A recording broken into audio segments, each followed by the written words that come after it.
Hey guys, Prowl 1701 here, and today we're going to be reviewing part 1 of The Planet of Fire. This was a Patreon request from one of my patrons, Alice. She likes when I either watch stories I haven't seen before or when I do reviews of recons, especially if it's like some of the animated stories. I think she likes me to watch the recons of them so I can kind of see if I have a different take on the actual telestat reconstructions than I did the animations. Which has been nice because it's given me a chance to watch some of the telestat reconstructions of... Man, my sinuses are up today. It's given me a chance to watch telestat reconstructions of stories like Fury from the Deep and the Macroterra, which is a very different viewing experience than the animations of them. So that's been really neat. But she doesn't really ask for requests very often, so when she does, I really like to honor them, to do them. And she wanted me to watch Planet of Fire. Now, I don't own Planet of Fire, and I'm usually apprehensive about watching a story I don't own for the first time, because it's not always easy to find a good quality source, but she steered me in the right direction, and I found one that looked pretty well. So we'll be talking about part 1. I am still, of course, kind of figuring out what's going on. It's only part 1. Obviously, part of it takes place on Earth, and part of it takes place on this other planet with this group of people that are almost like a cult. Maybe not quite a cult, but kind of a religious group. I really like the guy there with the mustache, the kind of older person. He has a really neat voice. I really liked his voice. He seems like a good veteran actor playing the character. He plays his part really well, and again, that voice is very, very good. And then the younger guy he's kind of mentored to seems to be like the next chosen leader of the group. He's got the little triangle symbols on his arm, which I guess mark him as some kind of leader of the group.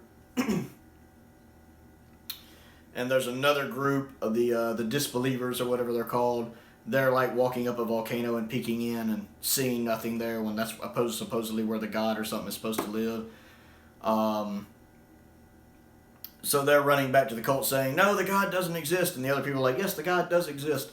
Meanwhile, on Earth, some people have been digging up some artifacts from the sea, and they find something obviously from the other planet, which has the same triangle symbols that's on the guy's arm there.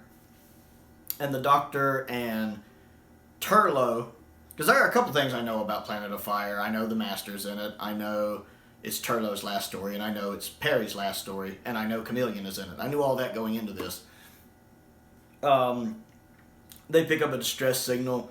Chameleon, who's still plugged up to the TARDIS for some reason, suddenly decides to try to hijack the TARDIS for some reason. I don't really like Chameleon. I've never seen this, or I know he's in another story, King's Demons, I think. I'm not sure. I think it's King's Demons.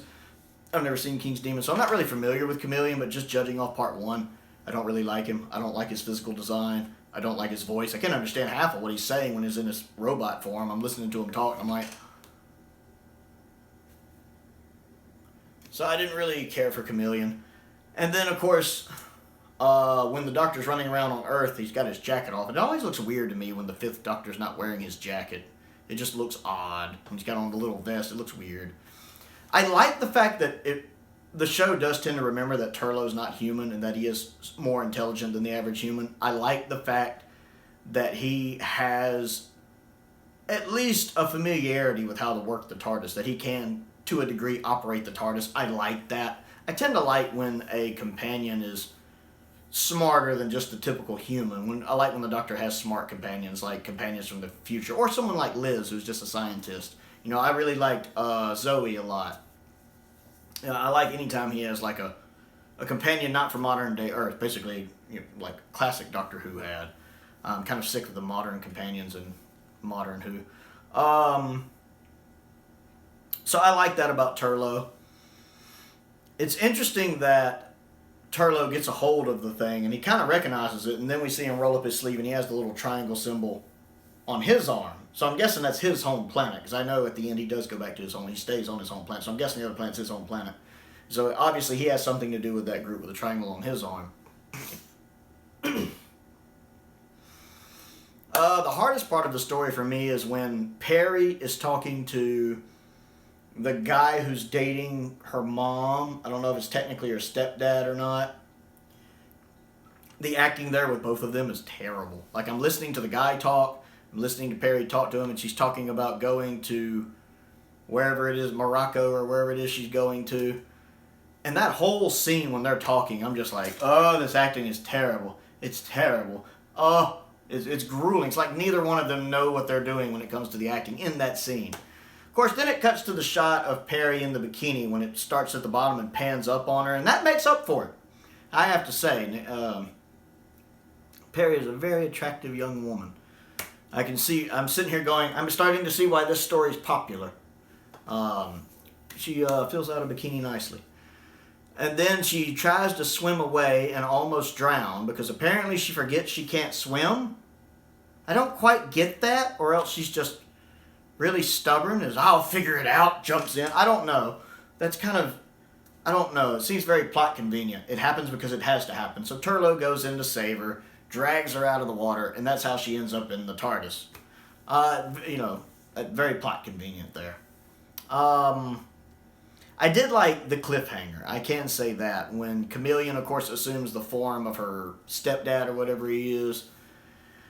And when the actor's playing the Chameleon disguises him, the actor's fine. I actually like the way he does that. And then at the end, when the Doctor and Turlough leave the TARDIS, and the TARDIS is mine. And then his face shifts into Anthony Ainley's master face. That's pretty cool. And he goes, who are you? I am the master, and you will obey me. I loved that line.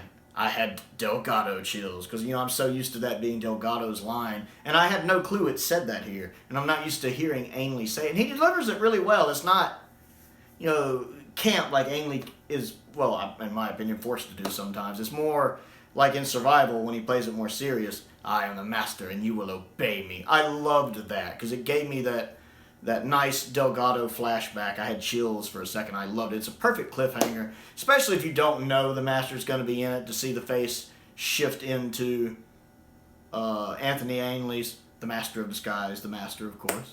The Master of Disguise, haha. Yeah, it was fine. It wasn't bad. It's a little all over the place. Again, I like how it's jumping back and forth between the other planet and Earth, with the events going on between the cult group or whatever they are, and then stuff going on with the Doctor. It's pretty neat. Obviously, Turlough is connected. He's got the symbol on his arm. I'm guessing that's his home planet. And it's an interesting introduction for Perry, since I am familiar with Perry. Although it'll be neat seeing more of her with the Fifth Doctor, since I've really only seen her in caves with the Fifth Doctor, since that's really the only two stories I have together. I'm used to seeing her more with Six. So, yeah, I'm looking forward to getting more into it. I liked it. That cliffhanger really made up for it, because I was kind of on it, but I really enjoyed the cliffhanger. And, of course, the older guy with the mustache was pretty good. So that's my thoughts on part 1. Definitely has me invested. I'm looking forward to seeing where it's going. I want to give a thank you to Alice for recommending it, and for recommending a good place to watch it. I also want to give a shout out to 2 of my top tier patrons, the Fifth Doctor and Stephen Crane. I appreciate their continued support. If you would like to support me, the link to my Patreon is down in the description below, with all sorts of different tiers and rewards and bonuses and all that fun stuff. I also have a P.O. box if there's anything you would like to send me, and a link to my Amazon wishlist is down in the description as well. Most importantly, though, thank you for watching.